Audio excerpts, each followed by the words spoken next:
Boa noite, pessoal. Tudo bem?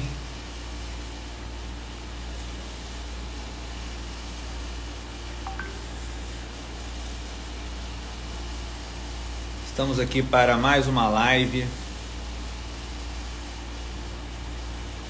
do Grupo CLG, perfil @jurisprudencia.tcu. Hoje a nossa live é com o professor Igor Pinheiro, promotor de justiça. Para quem ainda não me conhece, eu me chamo Bruno Verzani, eu sou procurador do Estado do Rio de Janeiro, ex-procurador do município de Campinas, e eu sou coautor do livro Nova Lei de Licitações Anotada e Comparada, junto com o professor Igor Pinheiro, que vai estar presente aqui na nossa live. Hoje a gente vai trabalhar o tema da transição para a nova Lei de Licitações. A gente está vendo uma controvérsia entre a AGU e a Secretaria de Gestão. Recentemente tivemos os comunicados 10 e 13 da SEGES e tivemos o parecer número 6 da AGU. Ambos serão abordados aqui ao longo da live. Então, a ideia aqui é a gente discutir basicamente qual é o ato jurídico, o marco temporal para definir a obrigatoriedade e aplicação da nova lei de licitações. Então, a gente vai abordar aqui todas as correntes sobre o tema. É claro que a ideia é não fazer uma live muito extensa. Imagino que no máximo em meia hora a gente consiga concluir a live. E vou convidar já o professor Igor. Deixa eu ver se já está aparecendo aqui. Apareceu.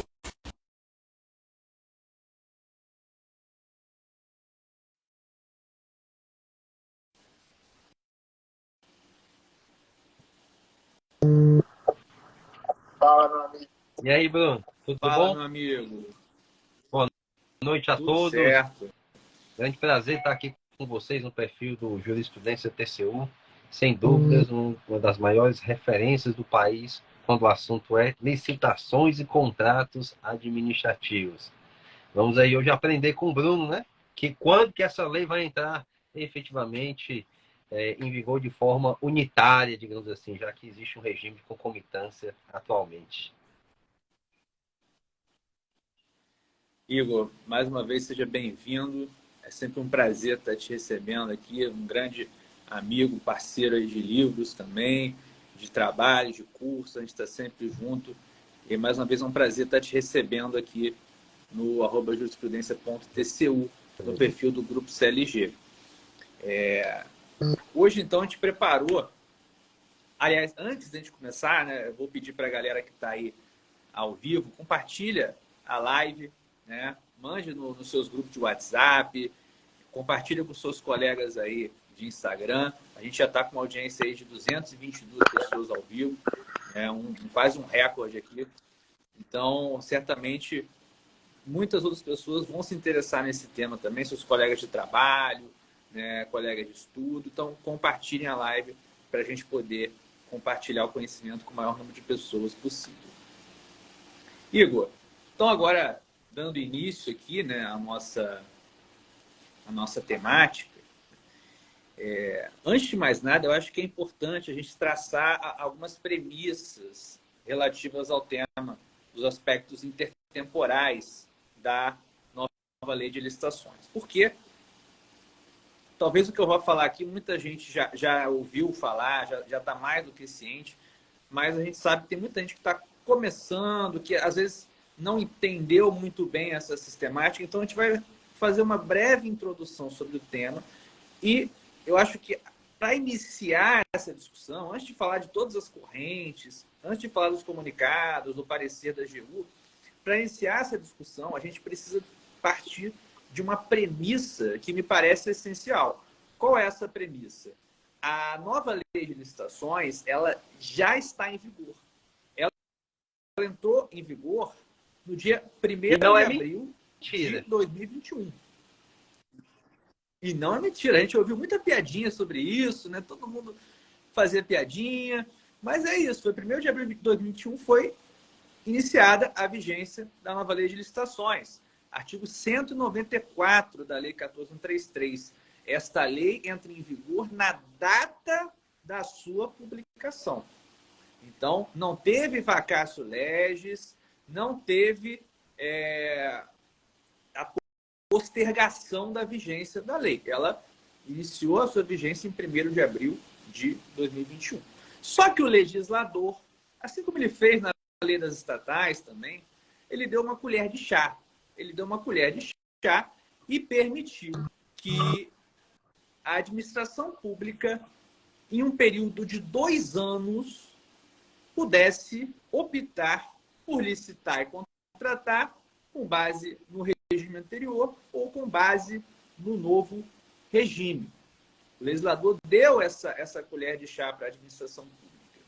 E 2 anos já estão quase se passando. Né? Parece que foi ontem, né, que a gente estava vendo a publicação da nova lei, 1º de abril de 2021, e agora já estamos aqui 2 anos mais velhos, quase, né? Estamos aí. Passando da pandemia, estudando a nova lei. O tempo voou. Exatamente. Felizmente sobrevivemos à pandemia, graças a Deus, mas o tempo voou. E agora, 1º de abril de 2023, está chegando. Está chegando. Não dá para a gente negar essa realidade. Mas antes de a gente falar aqui das discussões mais específicas, tem a questão criminal também, né, Igor? A questão intertemporal aí, e também há 2 premissas dentro da premissa maior que você colocou, que são importantíssimas.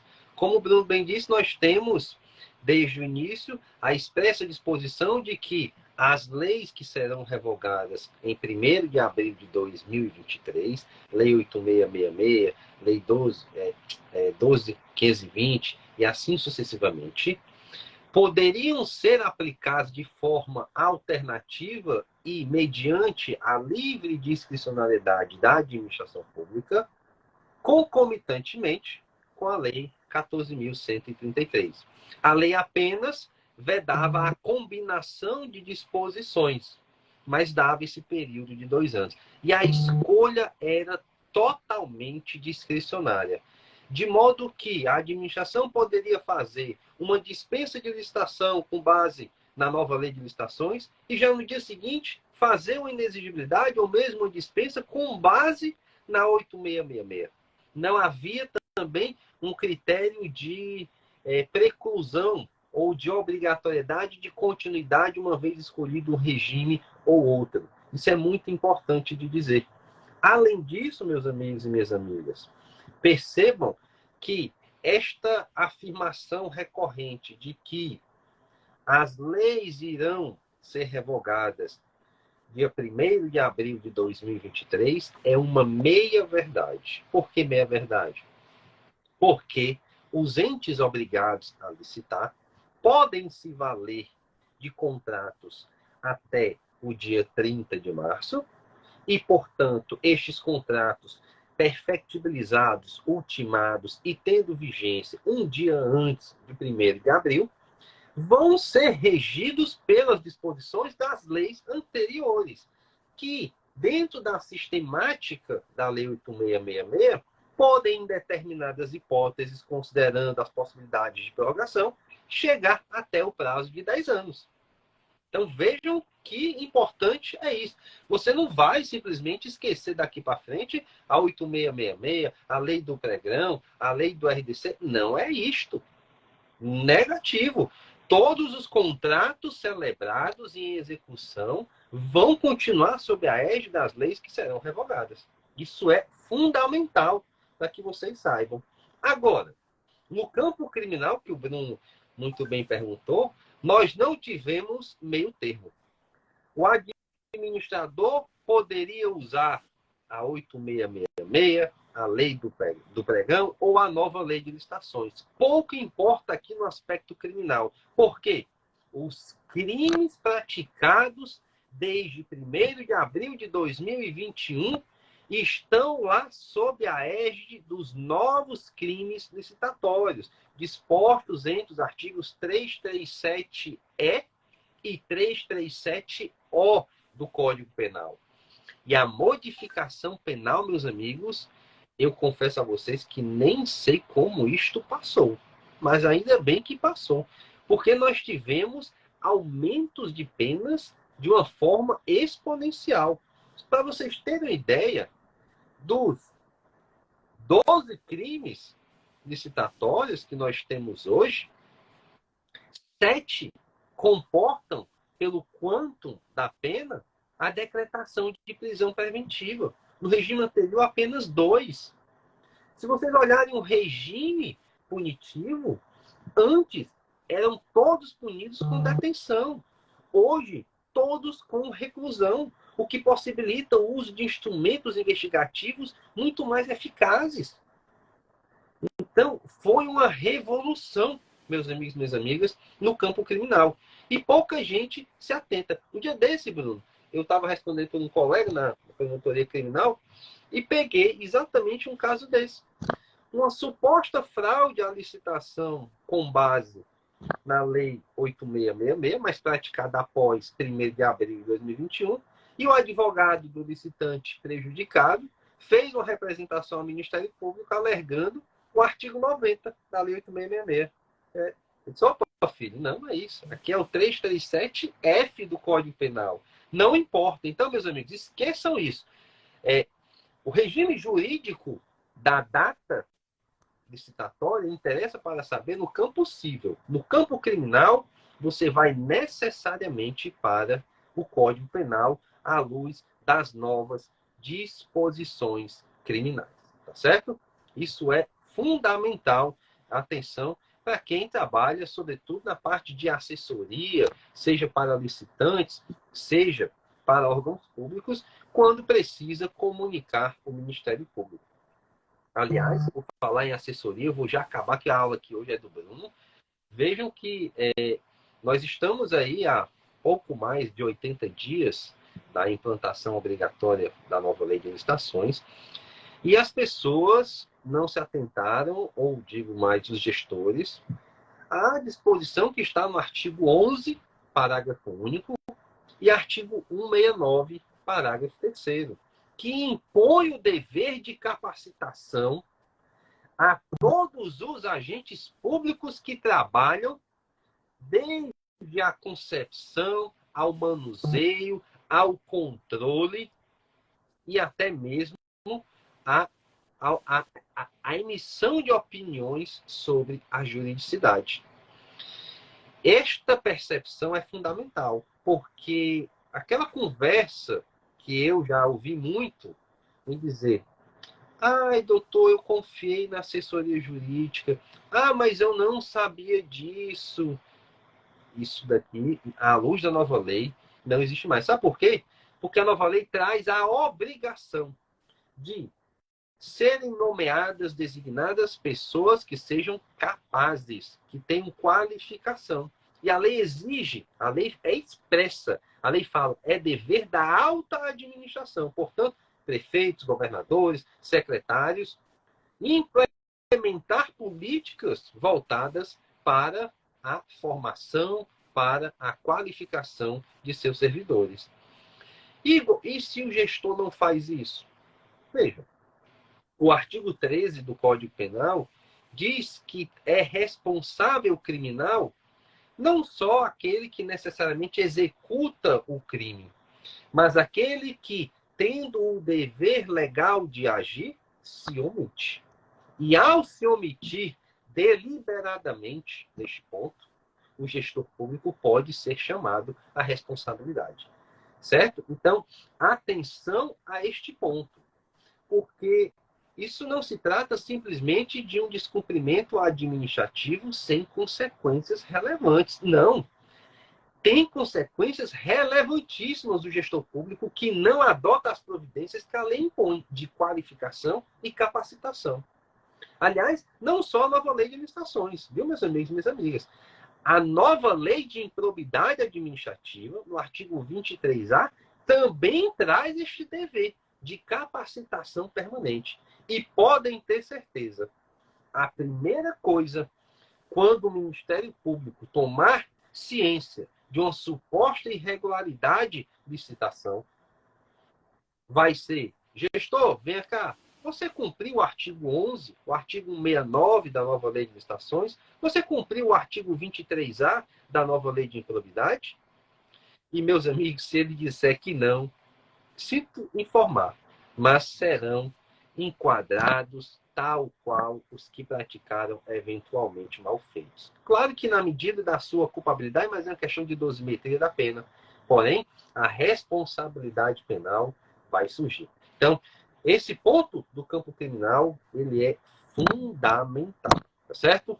Mas é com você, meu amigo. Vai lá.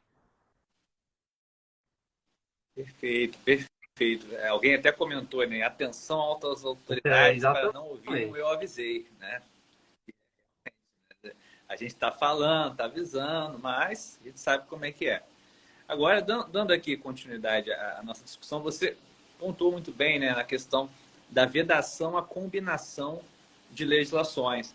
Eu sempre costumo dizer nas aulas, que eu leciono nos cursos, que a gente não pode fazer um Frankenstein. A gente não pode pegar uma parte da Lei 8666 ou da 10.520 e combinar no mesmo contrato ali, ou na mesma licitação, no mesmo edital, uma parte da Lei 14.133. Eu não posso combinar dentro do mesmo procedimento legislações. E aí isso tem relação também com uma dúvida que levantaram aí, que é justamente a questão dos aditamentos, das prorrogações. Se você licitou com base na Lei 8.666, as prorrogações e seus aditamentos também se darão com base na Lei 8.666, a nossa chamada ultratividade da legislação anterior. Mas tudo bem, Vezani, isso quem já está estudando há mais tempo já sabe, está falando, né? Já conheço essa situação, já conheço essa discussão. Eu quero saber qual é o marco temporal para definir essa ultratividade. Porque a gente vê que está tendo discussão sobre esse ponto.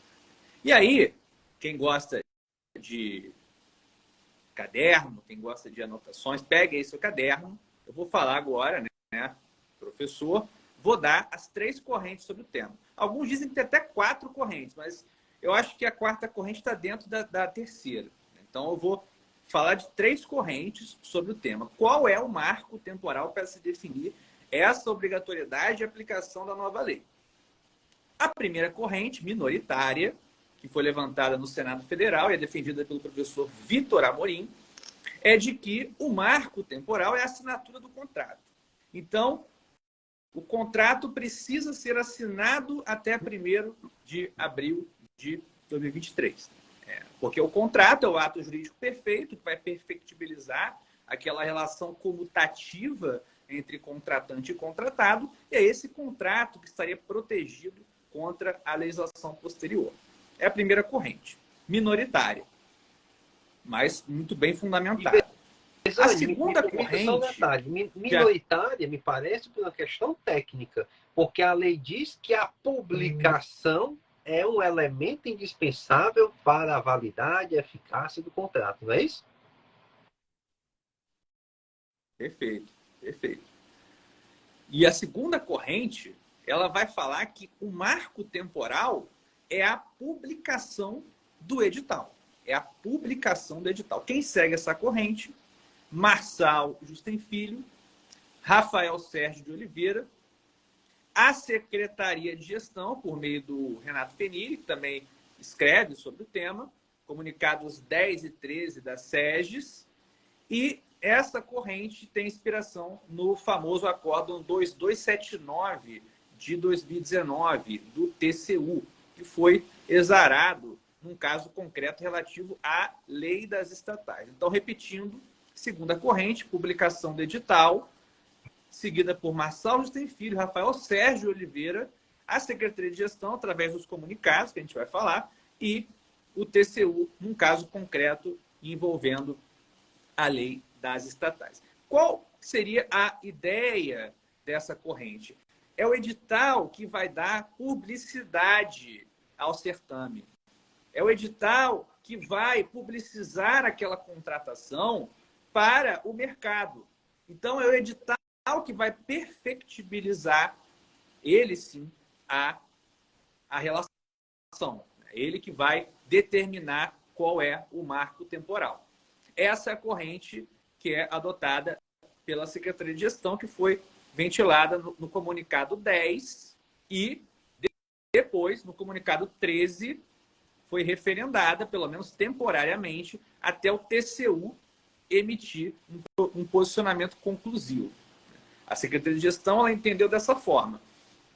Enquanto o TCU não emitir um pronunciamento conclusivo na matéria, eu vou aplicar o comunicado 10, que fala publicação do edital. Então, qual a implicação prática disso? Você aí, gestor, você que trabalha com planejamento, você que é pregoeiro, você que trabalha com licitações e contratos, você precisa publicar, cuidado, você precisa publicar o edital até 31 de março. Aliás, de acordo com a SEGES, você tem que colocar no sistema até o dia 30. E aí publicar até o dia 31. Então, tem que entrar no sistema até dia 30. E aí tem que publicar até o dia 31. Então, olha só, você tem que correr.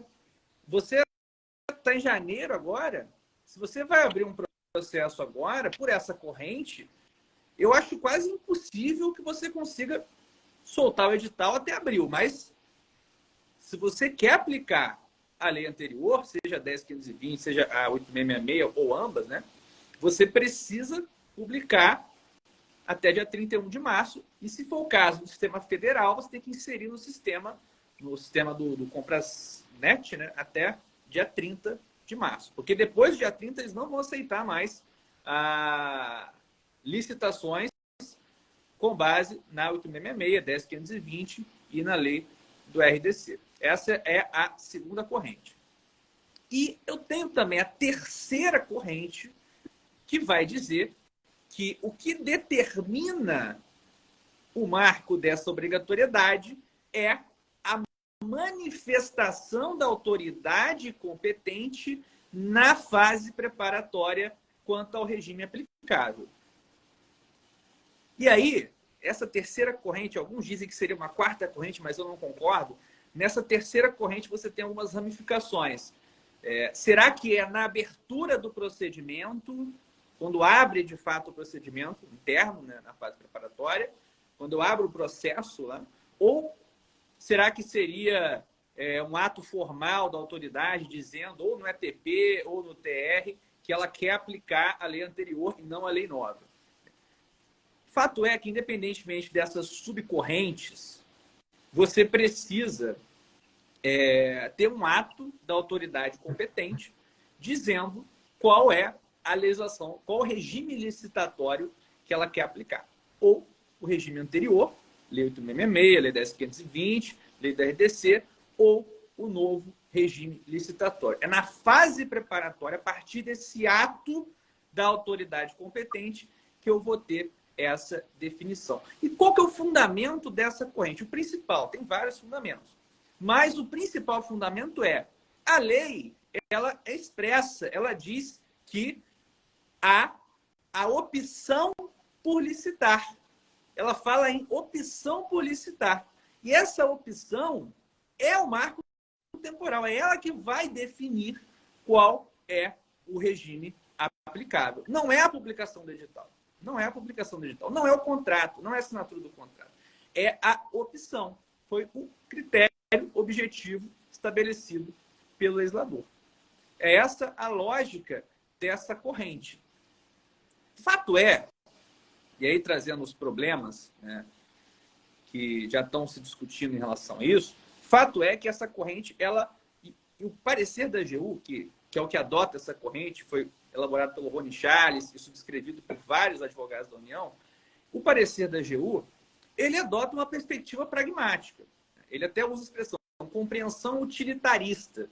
Por quê? Porque a realidade é que ninguém não, eu não vou ser injusto aqui, mas a maioria dos entes ainda não regulamentou a nova lei, ainda não se capacitou. É por isso que eu e o Igor, a gente sempre está aí falando em capacitação, né, no dever da alta autoridade de capacitar a sua equipe, seus servidores, não é à toa. Porque você precisa ter tanto a regulamentação quanto a capacitação dos servidores para aplicar a lei. E aí, com base nessa realidade, as próprias minutas padrão da AGU, elas foram publicadas em dezembro agora. você não tinha ainda minuta padrão da AGU. E não foram todas ainda não, né? Até essa data, eu não tenho, por exemplo, minuta padrão de contrato com dedicação exclusiva de mão de obra. Não tenho. Os famosos contratos demo. Eu fui dar uma aula ontem de repactuação, fui olhar lá ver se tinha. Não tinha, só tinha a luz do regime anterior. Então, como é que você vai aplicar, de fato, a nova lei, o novo regime, se ainda não tem um arcabouço normativo e as minutas padrão editadas pelos órgãos jurídicos competentes para você fazer, meu amigo, de veja fato, só essa que aplicação? interessante. O Gelson e a Biane tocaram num ponto que eu ia exatamente fazer uma intervenção, que muita gente ouve falar, aquela conversa do atira e não sabe aonde. Dos municípios com até 20 mil habitantes. Muita gente acha que, eu lembro que a lei excepciona os municípios de 20 mil habitantes, então eu estou liberado, eu tenho mais um tempo. Calma, não é isso. A lei, no artigo 176, diz expressamente quais são as situações que os municípios de até 20 mil habitantes, ou com 20 mil habitantes, estão desobrigados. E a primeira coisa que precisamos deixar bem claro é o seguinte: os municípios com até 20 mil habitantes estão sim obrigados a usar a nova lei de licitações a partir de 1º de abril de 2023. Ponto. Sem qualquer tergiversação, sem qualquer dúvida. Se você der uma olhada no 176, ele vai dizer o quê? Está dispensado da forma eletrônica. Está dispensado de cumprir o requisito ou os requisitos lá do artigo 7º, bem como do artigo 8º. Só que percebam o seguinte, e já vou aqui até dar um spoiler para vocês em primeira mão. Essa semana eu conversei com a CONAMP, um colega lá da CONAMP, que é a Associação Nacional do Ministério Público, que tem legitimidade para ajuizar ADIs, e eu fiz uma representação para que seja ajuizada uma ADI contra este artigo 176.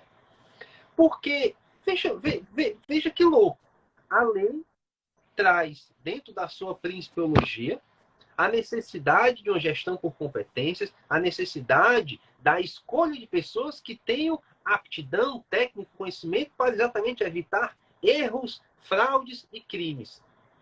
E aí o artigo 176, na contramão desta principiologia, diz, você está, município com até 20 mil habitantes, desobrigado a seguir o artigo 7º, que é um dos artigos que impõe o dever de gestão por competências. Isso não entra na cabeça de ninguém.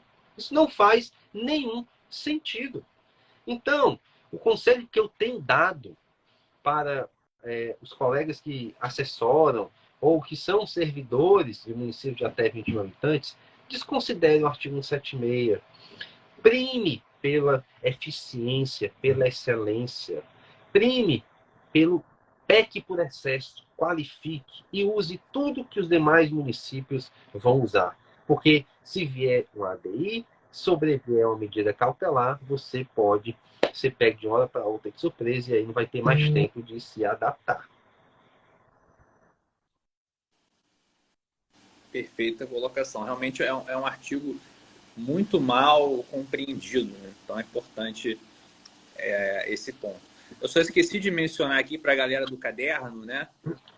Quem defende a terceira corrente de autor também, né? Eu falei do parecer da AGU, que é o parecer número 6 de 22 da AGU, que é subscrito pelo Rony Charles.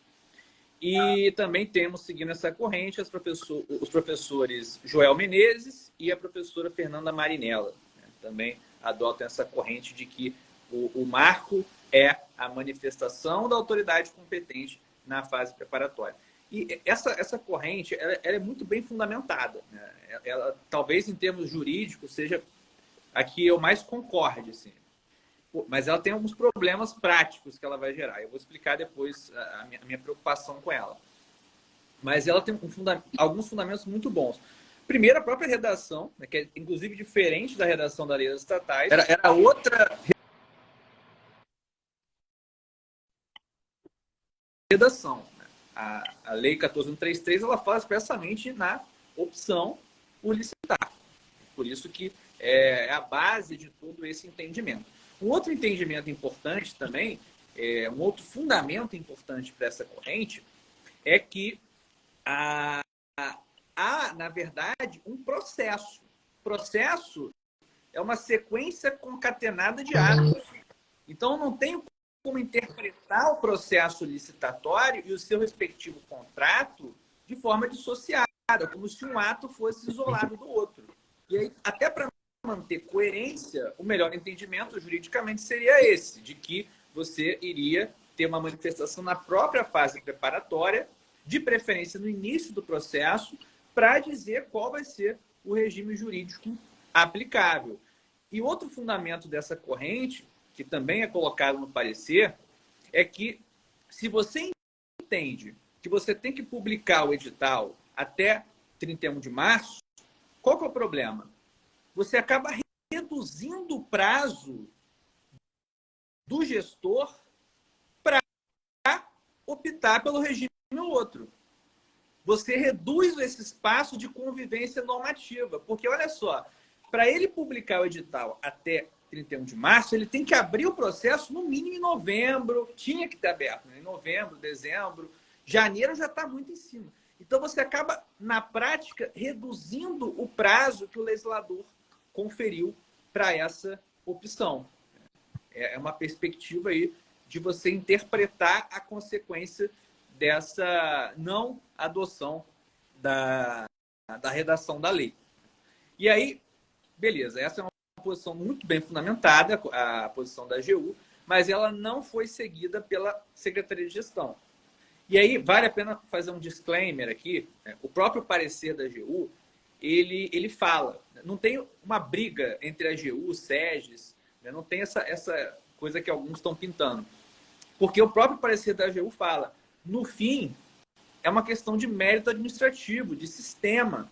Então, quem vai determinar isso é o gestor federal, é a SEGES. Se o sistema não vai aceitar, e aí a SEGES até coloca algumas questões lá de problemas de você usar leis anteriores no mesmo sistema, problema de você de TI até também eles mencionam. Então, é mérito administrativo. No final é isso. E se você vai licitar com base no sistema federal, você vai ter que seguir o regime federal. E aí uma discussão que eu queria levantar também, antes de pedir sua opinião também, Igor, o que você acha em relação à aplicação desse entendimento da SES ou da AGU, qual que você acha melhor, e se ele valeria para os estados ou municípios? Será que o município poderia, seja através da sua Secretaria de Planejamento, seja através da sua Procuradoria, adotar um entendimento diverso desse da AGU ou Veja, da Secretaria você de tocou num Gestão? ponto interessante. Eu sigo a segunda corrente, me parece que é a mais adequada tecnicamente. E sobre a questão da obrigatoriedade dos municípios seguirem ou não, nós temos duas perspectivas. Todos nós sabemos que a União tem competência privativa para legislar sobre normas gerais de licitações.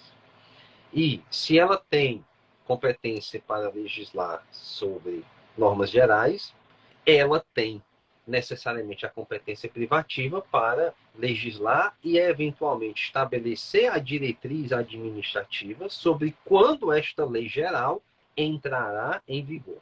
Então, me parece que os enunciados de TCU, de SEGES, de onde quer que venha com atribuição, à luz até do artigo 30 da LINDB, devem ter esta eficácia aí arrastada para estados e municípios. Porém, não se pode desconsiderar que um gestor e a sua procuradoria entendam de forma contrária. E nós não podemos trazer qualquer espécie de punição para o gestor que age dentro de um contexto de dúvida. Porque há, dentro do próprio arcabouço institucional federal, dúvidas. Por que, então, que os estados e municípios não poderiam tê-las também? Então, essa dúvida que existe, né, esta celeuma, esta indefinição no contexto federal, dá margem e possibilidade, que eu não recomendo que seja feita, mas dá a margem para que os gestores, vou designar aqui meus procuradores para estudarem a matéria, emitirem um parecer, soltam um ato normativo, um decreto, algo do gênero, uma instrução, algo, e aí diz, não, aqui o entendimento é esse e esse. E aí espera surgir, eventualmente, suscitações de inconstitucionalidade, ou um ADI, ou um ADC, e que eu não descarto que isso possa acontecer. Nesse contexto de dúvidas, a gente pode ter, de fato, aí uma multiplicidade de opiniões. Mas eu creio e entendo que, à luz da Constituição Federal, entendo a União competência privativa para legislar sobre normas gerais, é a União que tem efetivamente competência para bater o martelo e dizer a vigência é a partir do dia X, é a partir de tal marco administrativo X, Y, Z ou W. Então, não tem a menor dúvida que esse é o melhor caminho. E seria extremamente importante, também à luz da LUNDB, que essa celeuma fosse resolvida até fevereiro, né? Já vai ser tarde, mas que fosse resolvida até fevereiro, para que se editasse uma súmula do TCU, para que se editasse alguma instrução das SEDES, porque aí ficava todo mundo já dentro de uma situação de estabilidade, de certeza. E quem agisse de forma diferente, aí teria como ter a sua responsabilidade melhor apurada. Perfeito. Eu estava até conversando hoje com o Renato Ferrilli no WhatsApp, troquei uma breve ideia com ele, acho que ele está aqui na live. Obrigado pela participação aí, Renato. Ele foi secretário de gestão do governo anterior e foi o responsável, um dos responsáveis pela edição desses comunicados. E eu estava conversando com ele e falei, Renato, todos os comunicados, todas as posições, as correntes são muito bem fundamentadas. Ele até brincou, não vai bater na das SEDES lá não. Eu falei, todas são muito bem fundamentadas. Acho que você pode correr para qualquer lado. O importante é você motivar, você fundamentar qual é a posição. E eu acho que essa divergência ela acaba gerando também uma necessidade dos órgãos de controle de ter uma certa sensibilidade em relação a essa situação. Se no mesmo ente federativo você tem ali uma divergência, na União, né, que é um ente com uma procuradoria super estruturada, que é a AGU, uma advocacia pública extremamente qualificada, divergindo da Secretaria de Gestão, que também muito bem ocupada. E como que você vai exigir que todos os entes federativos também unifiquem uma posição? É muito difícil, até diante da autonomia federativa, do artigo 18 da Constituição. Então, acho que é importante que os órgãos de controle tenham essa sensibilidade. Se no mesmo ente você tem divergência, que dirá entre entes de... É claro que eu acho que o mais importante, né, é a gente definir, a gente tentar ao máximo definir, até por conta da segurança jurídica. Mas veja, Nesse ponto, né, Igor? Eu acho que esse é o principal. Só que aí você vai olhar os fundamentos das correntes, as duas correntes usam a segurança jurídica como fundamento para defender a sua posição. E vão ter problemas, vão ter problemas. Você vai ter uma situação, isso eu não tenho dúvida, o próprio parecer da AGU, ele alerta isso, mas você vai ter situação de entes que não se qualificaram, que não regulamentaram a lei, deixaram para a última hora, que não se capacitaram, e aí vão usar o parecer da AGU como fundamento. Olha, a AGU está com a posição aqui de que eu posso só dizer que quero aplicar a lei anterior, a lei 8666, e aí eu posso publicar o edital só lá em novembro, ou só em 2024. O comunicado 13, ele até alerta que em situações extremas, até em 2025, você estaria iniciando alguns procedimentos, né, algumas avaliações que eles fizeram. Então, realmente, olha o problema de segurança jurídica. Né? Eu acabei de defender juridicamente o parecer da AGU, mas olha o problema que isso pode gerar. E aí, segurança jurídica não só para quem está trabalhando na administração pública, mas para os fornecedores também. Imagine um fornecedor que trabalha ali na localidade, na região sudeste, né, como um todo. E aí ele vai participar de licitações no município de São Paulo, estão aplicando um entendimento. Em um determinado município do interior do Rio, estão aplicando outro. No estado do Rio, estão aplicando um terceiro entendimento. Então, olha o problema de segurança jurídica que isso pode gerar, né? Então, você tem que analisar a perspectiva não só da administração pública, que já é problemática, mas também dos fornecedores. E tentar trazer um norte, tentar unificar um posicionamento, eu acho importante. Mas a gente tem que estar sensível também que vai ser difícil, sobretudo diante da autonomia federativa e, de outro lado, da competência privativa da União para legislar sobre normas gerais de licitações e contratações. A Constituição definiu que essa competência privativa é da União e quer norma mais geral do que a própria aplicação da lei, a regra sobre a aplicação da lei, eu não vejo um outro exemplo melhor de norma geral. O TCU tem até aquela famigerada súmula 222, que fala que a competência em relação às normas gerais para definir quando for objeto de uma consulta, um caso concreto é do TCU, né? Então, vai ser uma referência. Tanto que a própria SEGES, ela falou, olha, a minha posição é essa, mas eu vou aguardar a posição do TCU. Se o TCU não tiver um posicionamento contrário, a gente mantém aqui, e provisoriamente a gente mantém o comunicado 10, o marco é a publicação do edital. Então, a gente vê que tá uma situação um pouco complicada, né? A nossa ideia na live aqui não é trazer uma posição conclusiva, olha, isso aqui bateu o martelo. Não é. É a gente trazer as posições, eu listei as 3 correntes, eu coloquei os fundamentos de cada corrente, quem segue cada corrente. Eu falei quais os problemas que podem surgir. Então, a ideia aqui é a gente abrir caminho para uma possível Daniel, discussão. ele usou uma afirmação que me parece muito pragmática. Melhor se basilar pelo menor prazo e pensar na ação longa. É exatamente isso. Você quer evitar problema? Faça o feijão com arroz. Não fique esperando os outros. Cumpra a lei. Primeira coisa, cumpra a lei. Se qualifique, se capacite e trabalhe dentro do pior cenário. Qual é o pior cenário? É este. O pior cenário que eu digo que me dá menos prazo. É este. Então vou seguir este cenário, porque aí eu fico muito tranquilo. E o ponto que você falou da sensibilidade dos órgãos de controle, me parece que agora fica muito mais tranquilo para os gestores, porque a nova lei de improbidade administrativa manda expressamente que, em eventuais questionamentos judiciais, o órgão de controle, o judiciário, levem em consideração as dificuldades reais ocorridas ali no plano concreto. E esta é efetivamente uma dificuldade inquestionável, que ninguém poderá ser processado por adotar a corrente A, B ou C. Se algum órgão de controle adotar uma postura ativista radical nesse ponto, será algo manifestamente temerário e certamente muito fácil de ser aí objeto de suspensão judicial, eu diria até eventualmente de uma punição disciplinar, tá certo?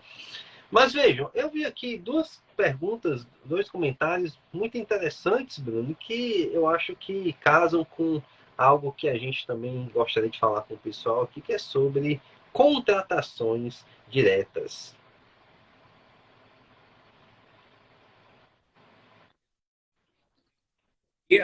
Viu que a porta de entrada para a nova lei é justamente a contratação direta. Talvez alguns entes, a gente fez até uma pesquisa nos stories e o resultado foi 20% já estava aplicando a nova lei.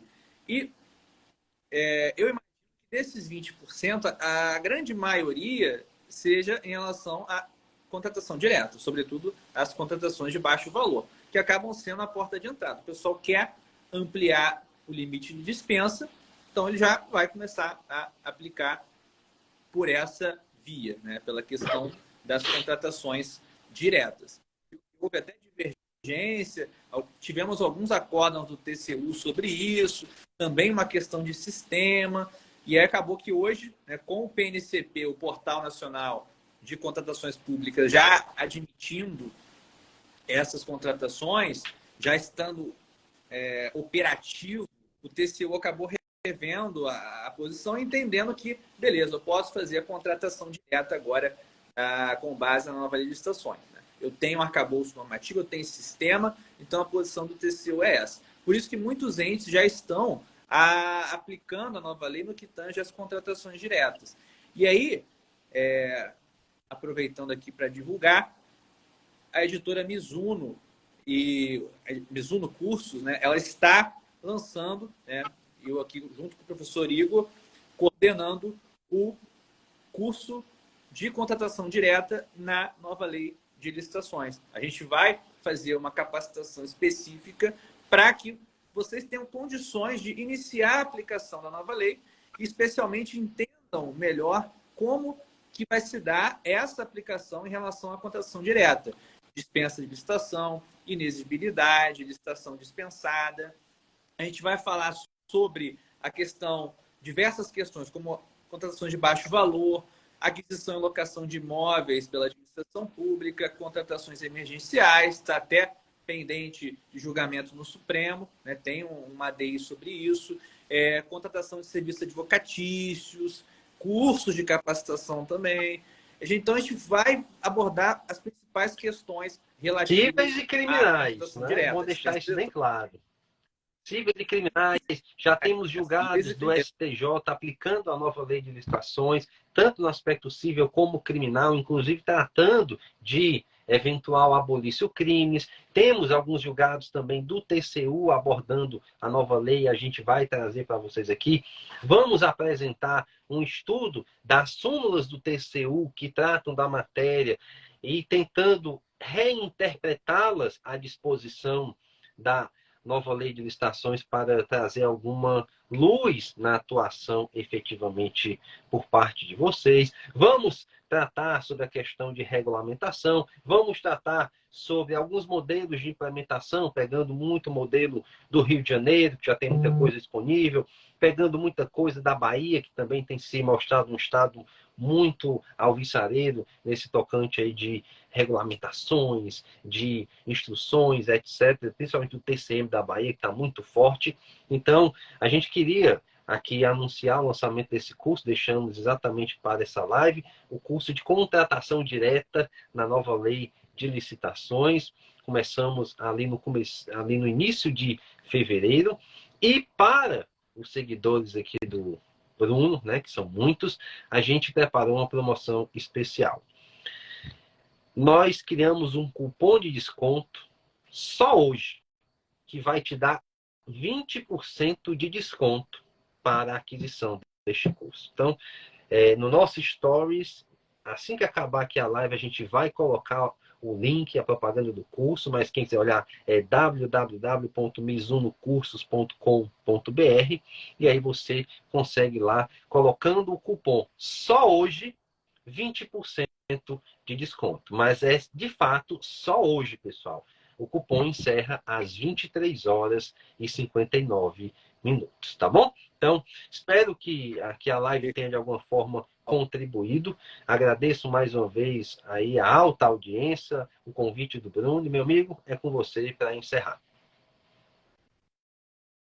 Não, perfeito. Eu espero todos vocês no curso. Aproveitem esse cupom. Vamos fazer um acordo aqui. Assim que a gente acabar a live, eu vou postar no feed, vou postar nos stories a divulgação do curso. E aí, quem quiser esse cupom, manda um direct. Fala lá, quero o cupom. Manda um direct, a gente vai mandar o link e vai mandar o cupom. O curso já está barato, já está bem acessível. E aí, com o cupom, vai ficar ainda mais acessível. Então, aproveitem. A ideia da nossa live aqui foi lançar algumas luzes sobre o tema. Eu expus as correntes, eu trouxe os fundamentos, pegue cada corrente, problemas práticos, complementamos com essa questão da capacitação. Eu vi aqui que o Ronaldo está participando. O Vitor Amorim também estava aí, pela participação. Dê uma olhada. Um abraço para ele. Tem um... Desculpa se eu não fiz menção a alguém aqui, tá? Porque tem muita gente mesmo na live. Agradecemos a audiência. O Ronaldo perguntou da questão das escolas de gestão dos tribunais de contas. Muito interessante, né? Que é o fundamento da nova lei, essa capacitação pelas escolas de gestão. E muitas escolas não estão tendo essa iniciativa. Aí eu aproveito até para deixar um elogio para a Escola de Gestão do TCE Rio, que está tendo um ótimo trabalho nesse sentido. Mas, infelizmente, muitos TCEs não estão nessa linha. E é importante que os tribunais de contas eles também busquem capacitar não só os seus servidores, mas os servidores do Estado de um modo geral. É importante, mas, óbvio, você não pode ficar aguardando.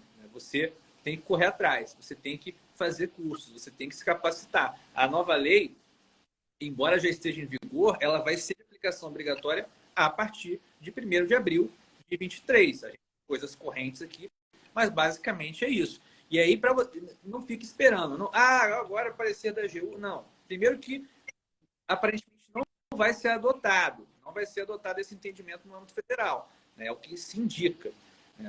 O que nós estamos supondo é que vai aparecer a segunda corrente, que é a publicação do edital, que é a corrente da Secretaria de Gestão e a corrente que o TCU adotou na lei das estatais. Então, você tem que se capacitar, você tem que buscar capacitação. A gente está aqui oferecendo para você, a um valor extremamente acessível, um curso muito direcionado para contratações diretas, com base em tudo isso que a gente falou e trazendo as principais discussões sobre o tema. A professora Valéria aí também participando, obrigado pela participação.